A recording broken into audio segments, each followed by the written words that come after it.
Call back to order the Nevada Board of Wildlife Commissioners meeting in Eureka. We'll start with item number 19, arbitration request by Wade West regarding elk incentive tag awards as determined by the Nevada Department of Wildlife, Game Division Administrator Brian Wakeling for possible action. The Commission will hear a request for arbitration of the recommended elk incentive tag award as recommended by the Department of Wildlife. If you'll recall, this is a new process that the Commission approved at the May meeting to consider appeals on an award of elk incentive tags. As chair, I have chosen this Commission to serve as the arbitration panel. As part of the arbitration, the Commission shall consider two items.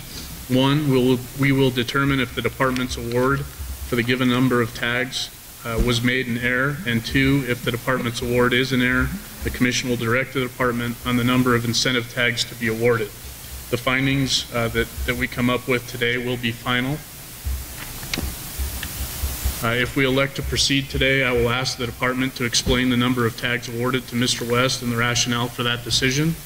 I will then ask Mr. West to present his rationale as to why his determination, or as to why the NDOW determination was made in error. Public comment will be allowed but must be germane to the conversation. Is the Department clear on the process, and does the Department have any questions? Mr. Chairman, Brian Wakeling, Game Division Administrator for the Nevada Department of Wildlife. We're clear on the process. We're prepared to proceed today. Okay. Mr. West, are you clear on the process, or do you have any questions at this time? I'm clear on the process. Okay, are you willing to proceed today? For the record, could you just please state for us the reason for your appeal and suggest a revision for the number of tags? The disagreement on the number of tags. Okay. And do you have an alternate recommendation? I know you had provided written explanation to the Department. And yeah, maybe come up to the mic just so we have you on record. Did it pick up? Okay, just to be safe. Mr. West, are you clear on this process and have any questions? I am clear on the process. Are you willing to proceed today? Yes, I am. Okay, and then just for the record, please state the reason for your appeal and suggest the revised number of tags that you're recommending. The disagreement on the number of tags allotted and the recommendation of possibly 5 tags. Okay. I'm sorry, Mr. Chairman, I didn't hear Mr. West at the end there. His alternate request was for 5 tags. Correct. Okay. And what did the Department recommend? The Department, Brian, the Department's recommendation, I believe, 2 was tags. 3? 2. 2. Okay. All right, Mr. West, I'll ask for a detailed explanation after the Department has presented its justification. Before we start with that, Senior Deputy Attorney, anything to add that I haven't covered at this point? No, sir, I believe we're good. Okay. Thank you. At that point, I would ask the Department to provide us with their recommendation and their justification. Thank you, Mr. Chairman. Again, Brian Wakeling, Game Division Administrator.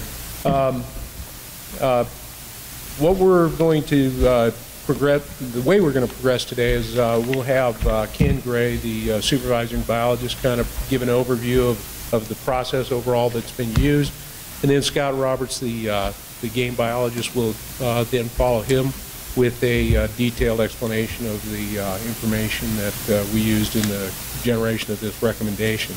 I'd like to go ahead and turn some time over to Ken right now. Okay, thank you. Mr. Gray.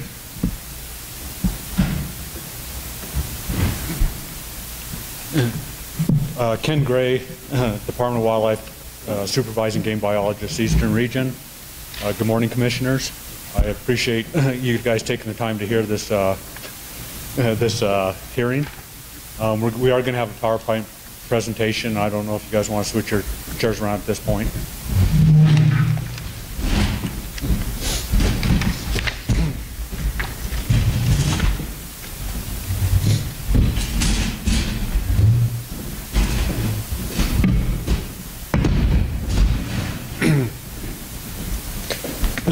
I would also like to thank Wade West for taking the time to drive all the way over here to participate in this hearing. I think when we have these type of disagreements, I think it's important that we get it out on the table and hopefully move forward from this point. What we're going to do today is I'm going to give an overview of how we implement the elk incentive tag program we're really going to focus on the cooperative nature of the program and how we work it with most landowners.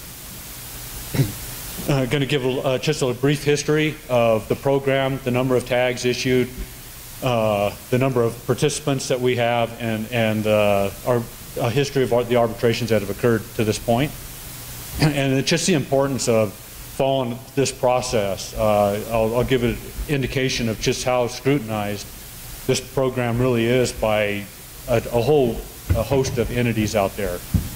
And then finally, Scott Roberts, the Area 12 elk biologist, will present the data that he's used to assess the number of elk incentive tags recommended for Wade West, and a lot of the pertinent facts associated with that. So the first thing that really has, maybe we just hit those lights a little.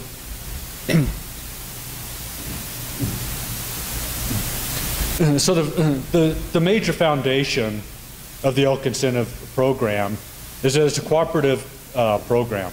The two major aspects of the whole program, as you can see, the department agrees to assist the cooperator in determining the number of elk use and portions of his private land. And then if you come right down to the cooperator, the number one aspect of that is to assist the department in determining the number of elk that are present. So basically, what this cooperative agreement is saying is that it is a total cooperative type program, and the only way that it really works is for the cooperation between the department and the landowner out there. So one of the major aspects of the program is that we'll send all the ranchers at the beginning of the year, or along with the Form 1s, an observation form. And what this form does is it just helps us assess the elk population from year to year.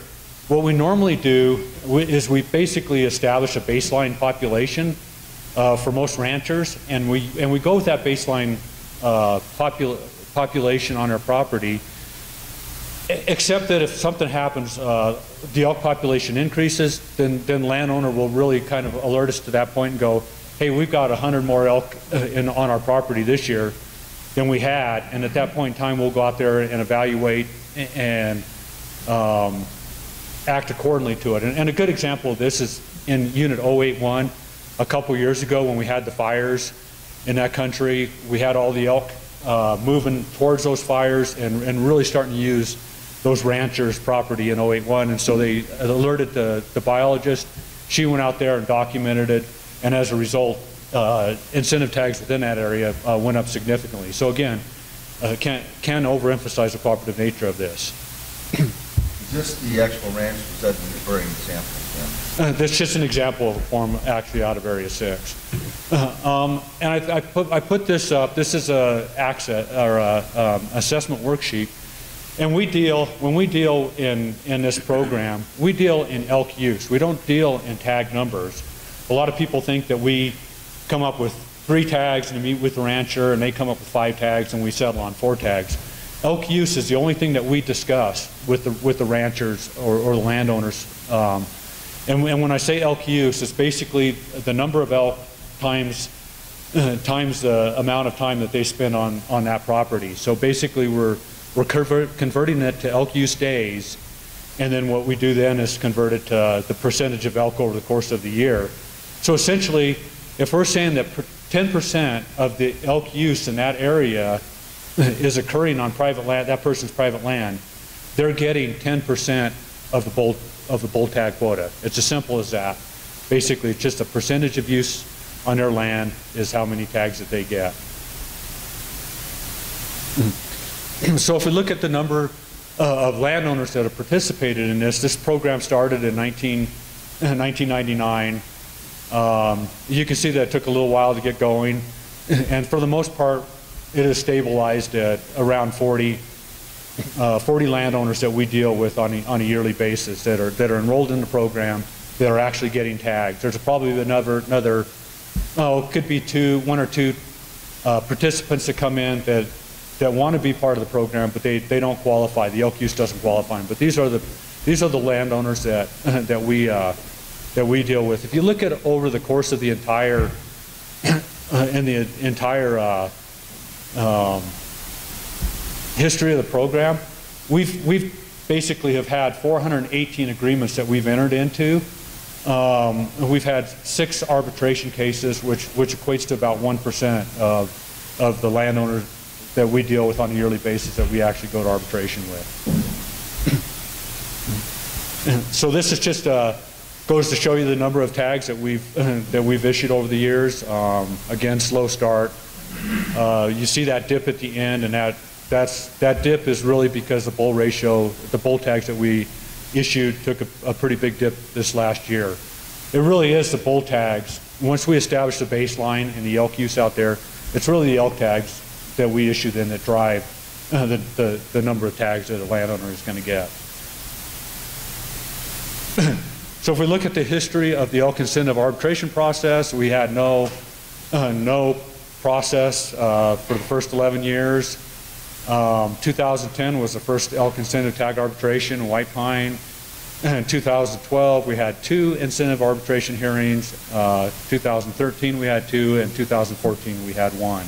So that is all the elk arbitration hearings that we've had associated with the elk incentive program in the 15 years that it's been ongoing. Since the inception of the program, we've issued 1,029 incentive tags. The estimated values of these tags, over $10 million. Again, like I stated, we've gone into 418 agreements, gone to arbitration only 6 times, 1%, of which 4 of the arbitrations have been with one landowner. And we really do pride ourselves. We think that we've established very good relationships with as many landowners that we deal with, and the amount of money that's associated with this program. We feel that we've had very few issues associated with this program for how contentious it could be. So we really do take a lot of pride in it, and we really have it has allowed us to really get to know ranchers and stuff a lot more because of this program. And here's a summary of key points, take-home messages. Really, the issuance of elk incentive tags is grounded in both NRS and NAC, and we really have to abide by these laws when implementing the program. Elk tags must be calculated utilizing the formula contained in NAC. In Dow, we cannot get into a let's make a deal program. We can't meet with a landowner and discuss tags and go, well, we think there's 3 tags, you think there's 5 tags, we'll go with 4 tags. Again, it's all elk use that we deal with. The elk incentive program is very closely scrutinized by several entities, including Western Watersheds, and I put Western Watersheds because I had personally John Marvel from Western Watersheds call us on the carpet on the Diamond A Ranch, and I had to go through my files and show him exactly how we came to the conclusion of our tags, and once I showed him that, then he went away. Other landowners probably scrutinized it more than anybody else. We had, even in White Pine County, we had a landowner really kind of wanting to go to arbitration last year on another landowner that thought the other landowner was getting too many tags. We were able to, again, show them the process that we used, and once they saw the process and understood what, the elk use that we were dealing with, that went away. And then sportsmen. And again, we've always worked within the framework of NAC, and we've always been able to justify the actions to outside groups. And really, and I speak, I think, for all of the biologists on this, is really for the most part the elk incentive program has worked well for landowners, for sportsmen, and NDOW. But we do every year run into sportsmen that would like to see the elk incentive program go away or be significantly altered. And it is our belief that if the tags are awarded without the justification, that it could be harder for landowners to obtain tags and become much more cumbersome for the department to administer. So with that, I'm going to turn it over to Scott. Scott, you have... Before you do that, Questions?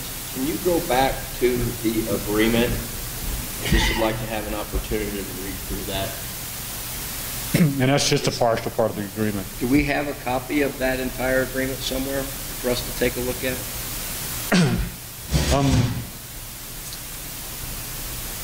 I don't know if, yeah, you know what, it is on my jump drive there, Scott. I put it on there.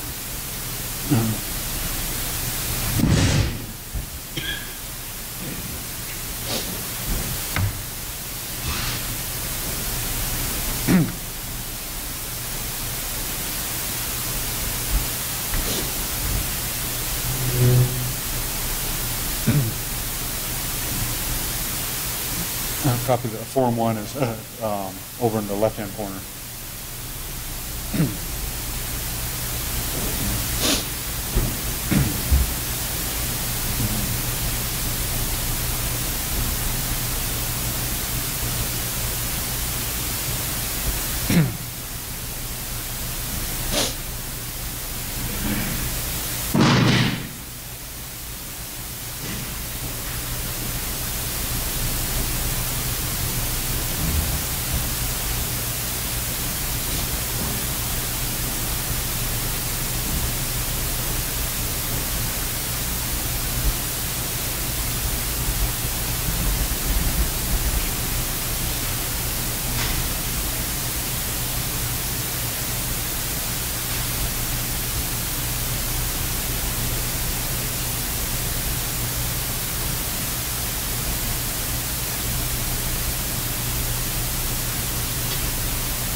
Ken, can you explain the formula again to me? I'm not too good at algebra anymore. Can you go back down? Explain what each one of those multipliers are and what they mean and how it comes up to equal to. So basically, the number of elk that use private land for the whole year, that's basically elk use. It's the number of elk times the number of elk days and then converted to the year. So basically, all you're doing is taking that 17 elk, right. And That'd be any bottom of the first number of elk. Right. So basically, you're dividing that 17 elk, the elk use on the private land by the 700, and it's coming up with a percentage, and then we're times multiplying that percentage times 64. And so basically what we're saying is it comes out to about 1.55% of the total elk use occurs on Wade West. Gaining 2 because it's the next whole number. Right. And so we then round it up to the next whole number. I got it. Thank you. Additional questions for Ken? When is this agreement signed? When is it assigned? Signed. When does the department, when does the landowner sign it? Basically what will happen is the biologist will gather all the data and put that in, and that usually occurs sometime early March. He makes the assessment and then sends it back to the landowner. The landowner then signs it, sends it back to the biologist. He signs it, I sign it, and then we send it up to the game division chief. Now, did everybody sign this? Everybody signs this. The whole idea is to get it done by the May commission meeting. Did the landowner sign this agreement that set forth the 2 tags in this case? He signed it, and then he put a note in it that said he doesn't agree with it and he would like to go to arbitration. Okay. Okay. Additional questions for Ken? How did you explain a little bit on how you arrived at that 17?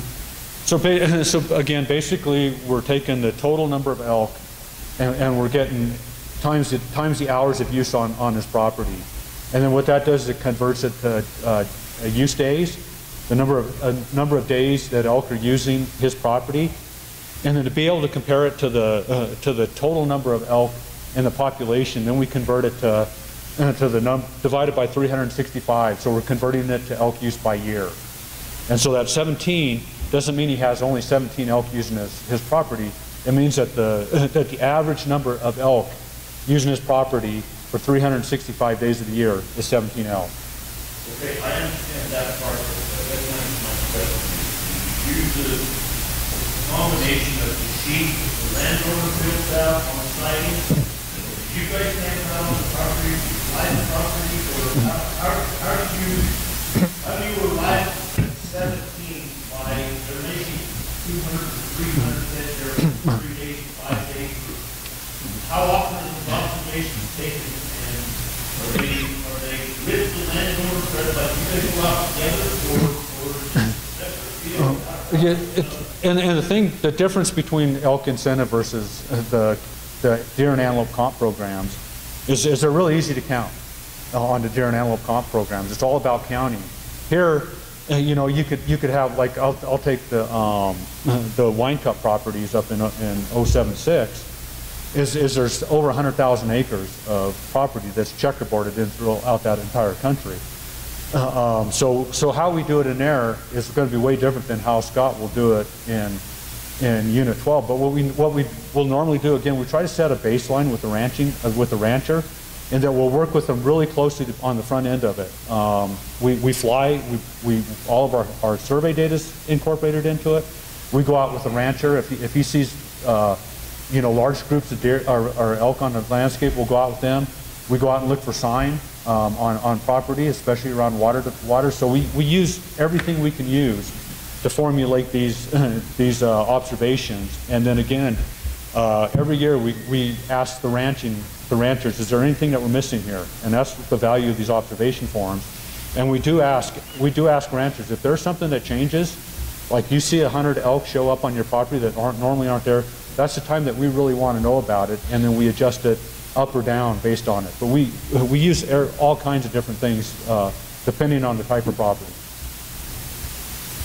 Did Mr. West submit the observation forms? Scott, did you? I'm going to get that. Okay. Okay. Are there additional questions for Ken? Because I think we're getting into questions that maybe Mr. Roberts did. Fair enough. But before we turn that over, Ken, thanks. Mr. Roberts. You want to get yours up there. You're better at that than I do. If I was trying to move that, it'd be all over the place.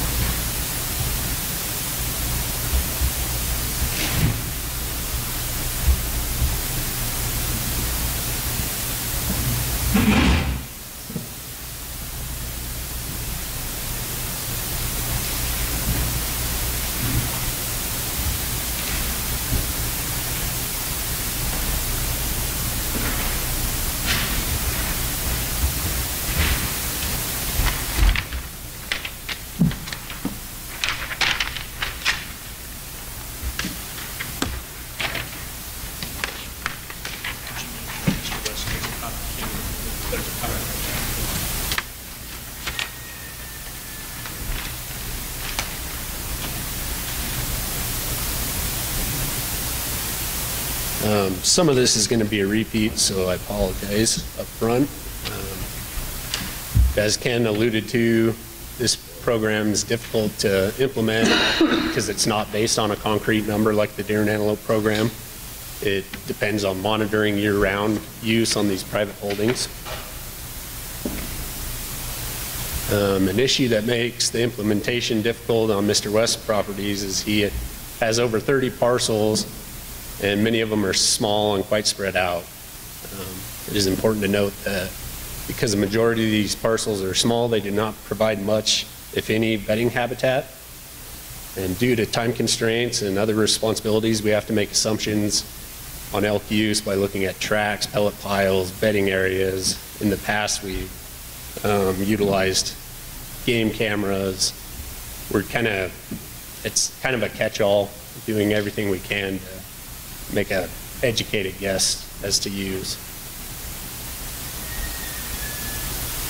The biggest draw to Mr. West's private properties is that many of the parcels contain water sources. There's numerous other water sources throughout this unit group, as well as guzzlers that the department and BLM have built over the years. The summer of 2014 was marked with above average precipitation, which led to significant increases in water availability. The monsoonal moisture led to excellent grass and forb growth and kept the uplands green well into the fall. These conditions led to elk being more spread out and less dependent on private parcels. This is just an illustration of puddles in the middle of the road in the middle of August and late August. It was a pretty good indicator of what conditions were like. Another issue that leads to decreased use on Mr. West's holdings is that almost every parcel has a road on or near it.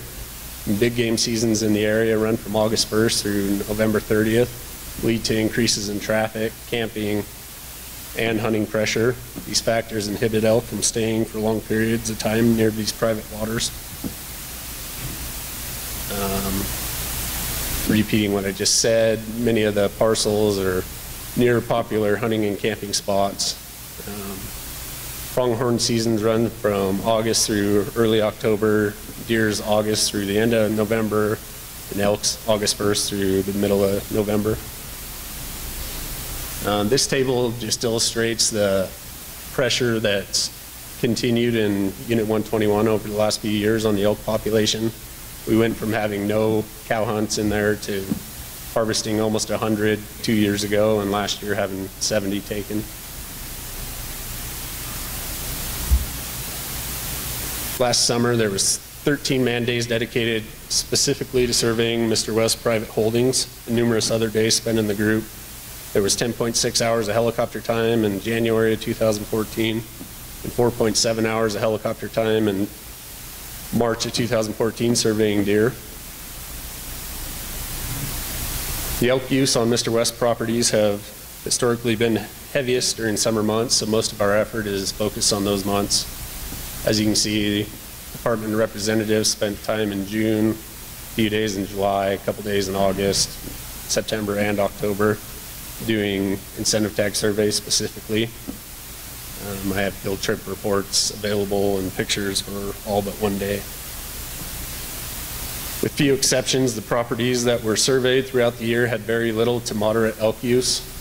With the assumptions associated with this program, I think that we all err on the side of caution and give the landowner the benefit of the doubt. With this in mind, Mr. West was credited with 300 elk for 3 to 4 hours a day throughout the summer months and early fall, which is pretty atypical for elk to spend that much time at a water hole daily. I want to take a moment to give a brief overview of what we've done in the past few years to get to this point. 2011, there was a collaring project implemented to quantify and monitor elk use on private lands in the Cherry Creeks. This was a direct response to the 2010 arbitration panel meeting. A secondary benefit was we could monitor seasonal elk use between the Cherry Creeks, the Buttes, the Medicines, and Mavericks.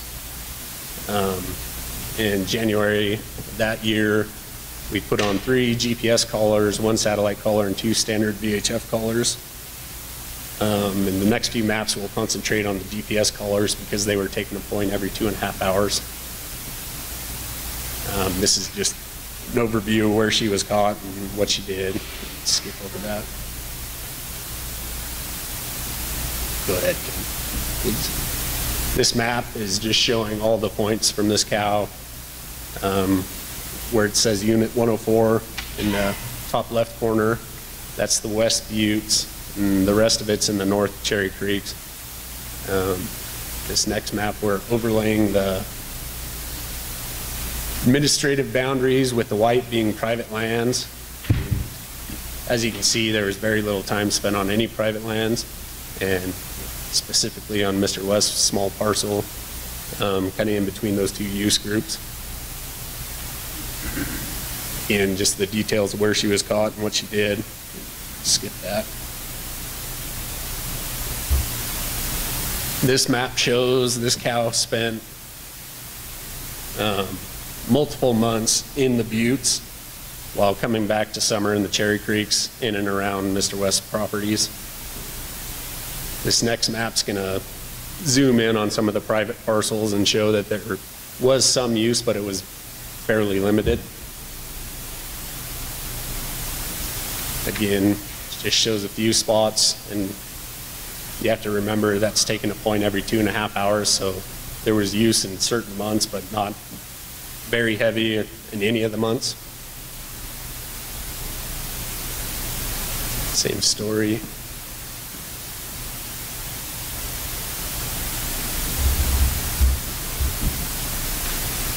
Go ahead, Ken. And this cow shows that she was ranging even further. She left the Cherry Creeks to go to the Buttes, and then to the Medicines, and then over to the Mavericks, and then making her way all the way back to summer in the Cherry Creeks again. We're going to zoom in on those private parcels again. Shows some use, but as you can see from the previous slide, it's definitely not a majority of her time spent there.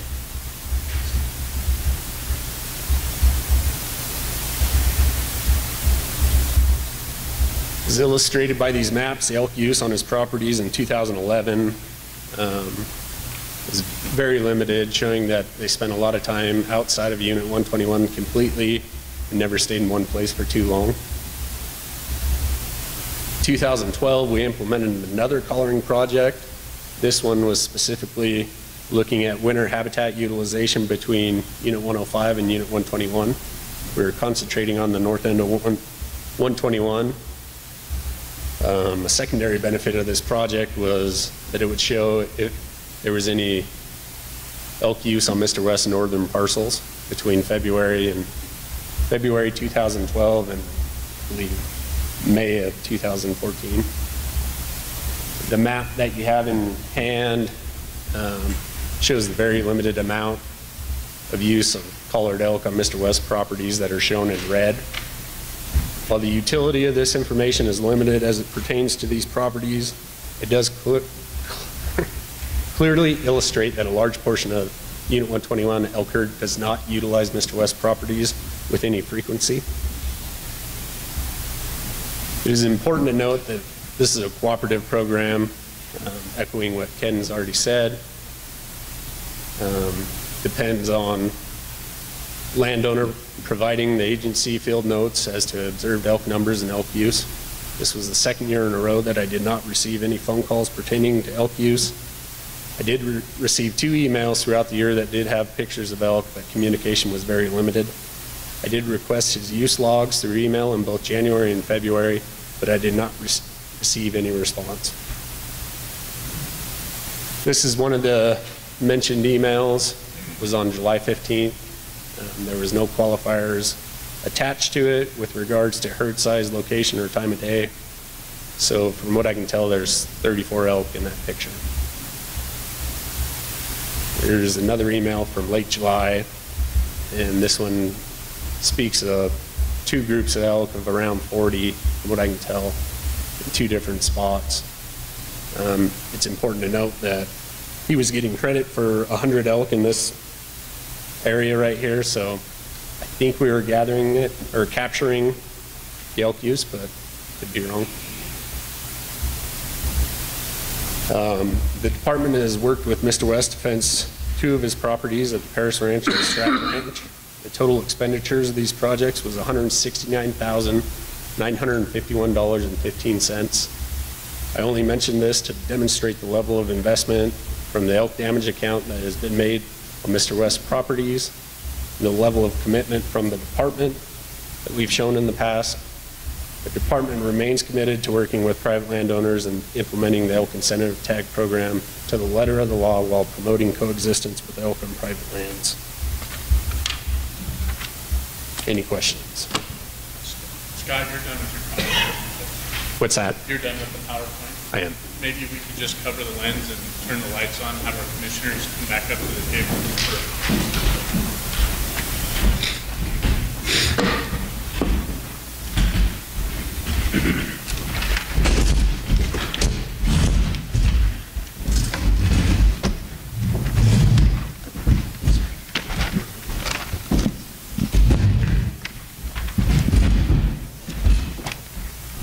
Appreciate the presentation, Mr. Roberts. Does the commission have questions for Mr. Roberts or Mr. Gray at this point?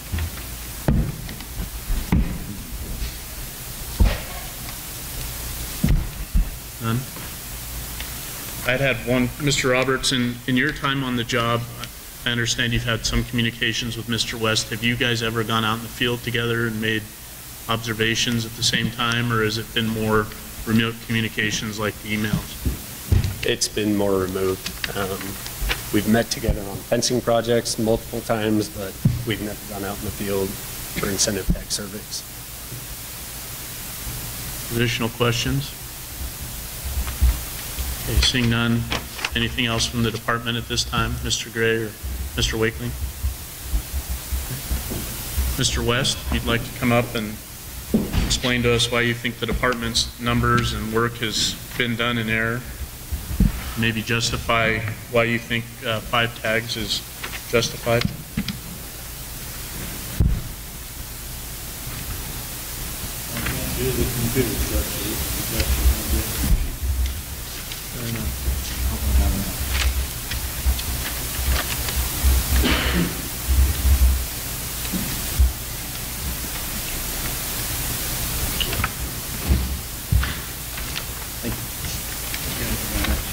We could do.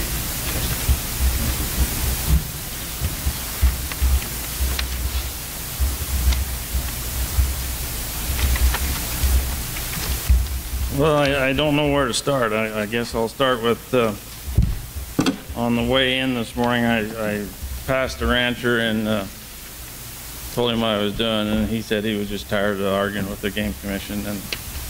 And I talked to another one a week ago, and he said he wasn't going to go to arbitration for fear of losing the 1 tag. He did receive, so it's a cooperative program, but it's biased in some ways. The map you got is the hunt unit. The second map are parcels.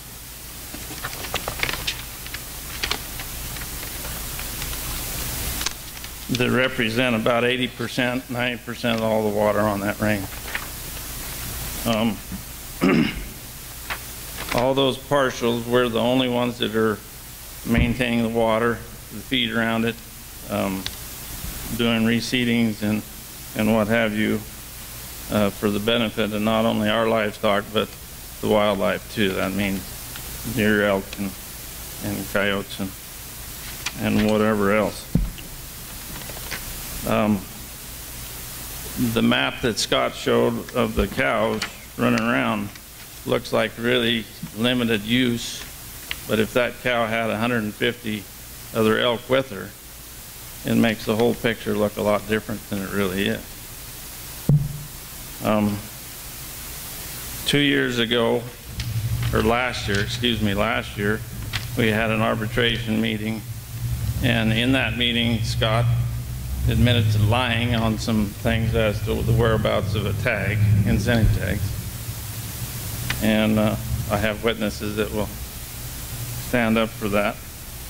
Other years I've been out and observed elk and saw 30 or 40 elk or whatever, and called Scott, and he'd look at it and he'd leave me a message and follow up with a letter that he saw tracks of 7 or 8, and the next day I could go out and see those same elk again. So the counts are not accurate at all. This program is a really, really good program because it makes the ranchers want to do everything they can for the elk and try. But the way it's being conducted, it's having the opposite effect. The last page of the deal is a graph with my estimate of elk numbers, their estimate of elk numbers, and then incentive tags received. And you can see it's very disproportionate from the beginning of the program to the end of the program of just 2 tags being issued. We've been to this arbitration process quite a few times, and I've been pretty successful at it with the board choosing to add on another tag or whatever. And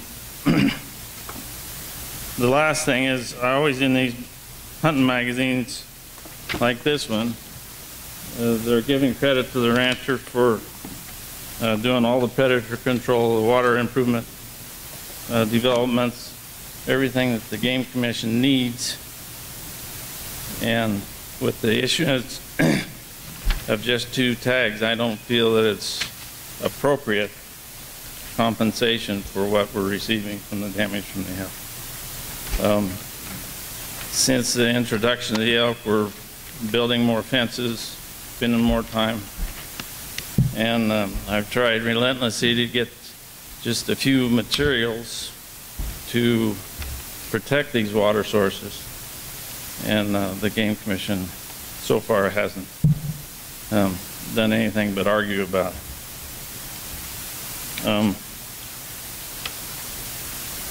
The number of 17 head of elk for 1 year out of 700 is pretty ridiculous.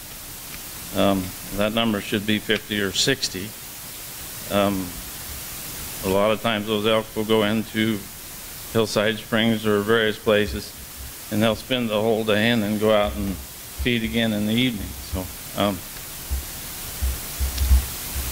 I think the observations are really wrong.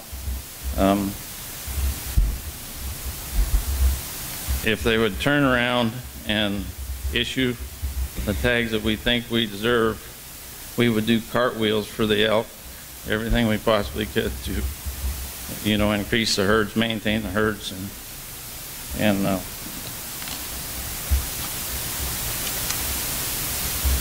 we just don't think we're getting what is justified. So that's what I got. Thank you.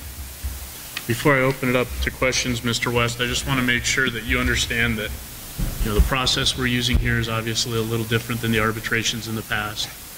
I know there's been discussions and arguments back and forth, and that's really not going to enter into my stream of consciousness today. I'm really looking at what's happened over the last year and the information that the department's provided and the information you've provided.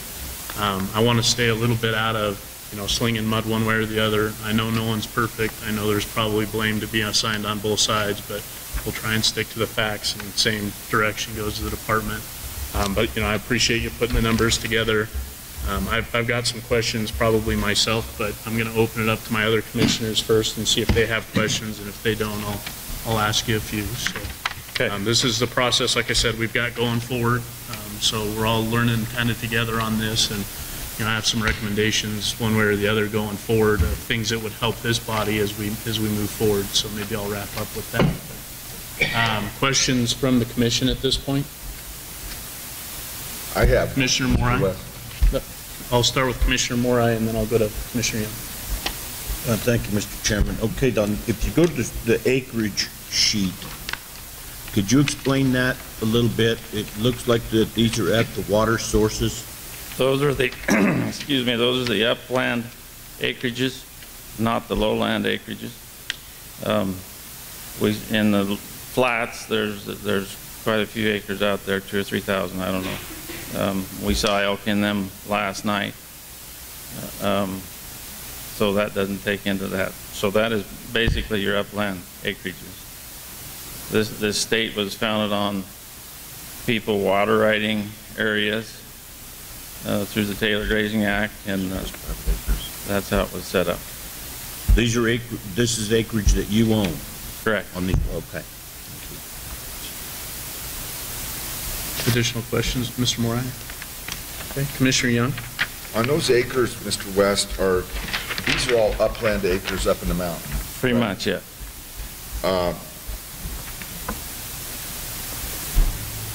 Could you take this thing and mark those, there doesn't appear to be as many orange areas in the mountainous areas here in the huntable unit than what you have listed here. Is that an inaccuracy in your opinion? And I'm talking about the map Scott. That's totally incomplete as private property. Okay.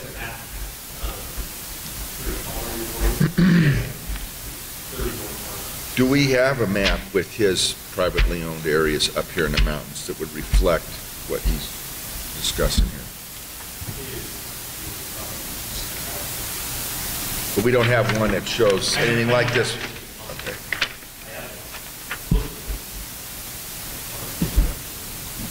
Okay. I need to say that that's some kind of the, I don't know how to say it. Well, for example, last year we were at a spring on Telegraph, and my daughter and I took pictures of it. And we took, standing in one spot, we took a picture of a nice, pretty green creek, just looked gorgeous like a meadow. And we took a center picture, standing in the same spot, of the pond, and it was tore up. And then we took another one to the right, where the elk have completely destroyed the dam, allowed it to wash out. And that's the kind of thing that we've been dealing with, is the Game Commission will take this picture and show it to everybody and not take these pictures. The little bit of deviousness that's gone on throughout the years to make one's point and to get me to the point where I won't deal with the Game Commission other than an arbitration meeting. One more thing to my question. Commissioner Young? I certainly appreciate what you're saying, Mr. West, and I understand the department's resources that they have available to them. Biologists on the ground, photography equipment, airplanes, callers and all that. I just do want you to understand us as a commission, when we're sitting here looking at the evidence that was presented to us. What you just said would be much easier for me to consume and make as part of my decision if we had those pictures here present for the arbitration. Agreed. So what I'm suggesting, I don't feel like I have enough information from your side to balance what you're saying versus what the Department of Wildlife has. I agree. If this were a court of law, which it's not, I don't think that a juror or a person making a decision or a judge can really make a fair or equitable or accurate evaluation of the facts. And I think you're a little short on your evidence. And I would ask you whatever the result of this one is, you've obviously come to this a few times, and I know it's a pain in the ass, and I know it's a lot of effort on your part, and you're a hard-working man, obviously. But to make a good decision, we need to have a good, accurate depiction of your side of the situation. What you just told me, I'd like to have seen those pictures. Because that's, pictures are worth 1,000 words. Videos are worth 1,000,000 words. I agree with everything you said, but that comes through the issuance of compensation tags to us so we can pay for that. What you're talking about on an area this size is a vehicle, a full-time laborer, camera equipment. It's a big investment to protect ourselves from the Department of Wildlife, and that's wrong. Well, that's wrong. I take exception one more thing. Not to protect the Department of Wildlife. You don't need protection from them. We're all in this together.